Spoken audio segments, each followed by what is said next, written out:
here speaking, and the reason I started a solidarity hunger strike, I have not eaten since June 30th, is because I know, and many of us know who've been former prisoners, that if we were inside, with our activism, with our collective critical thinking inside, we would be inside the security housing unit or other supermaxes throughout the nation.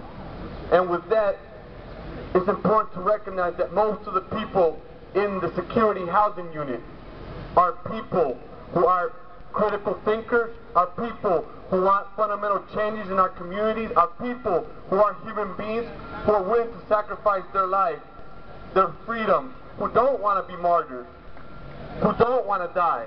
It's important. Nobody wants to die. It's against human nature. At least nobody with a sound mind wants to die.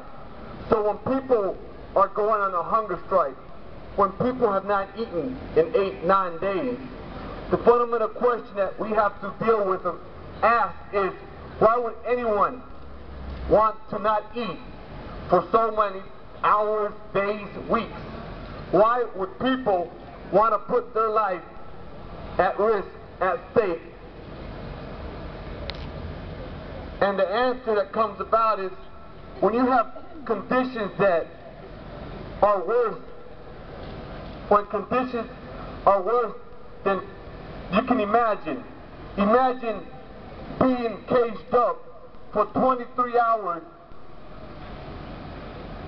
no windows, in a concrete chamber. Imagine if you're African and the last African you've talked to has been in months, in years, and in some cases decades. That the only time you felt another human contact, another human touch you, is when the guards are putting shackles on you. Imagine if you're trying to ask for help because you have a medical ailment, you need medical emergency, and you cry out, and you do everything you can to get attention, and no one can hear you because your cell, your concrete chamber is soundproof. These are the conditions human beings here in America have to deal with. We don't have to go to Guantanamo Bay. We don't have to go to Abu Ghraib.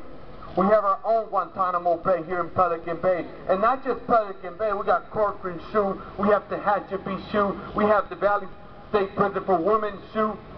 And many people who are thinkers, who are trying to make stuff better for our community, who've been there 35, 40 years, like my boy Hugo Yogi Bear Pinell, like Rochelle McGee, like Chip, like a lot of people who've been there so long, are willing to sacrifice their life to make this better.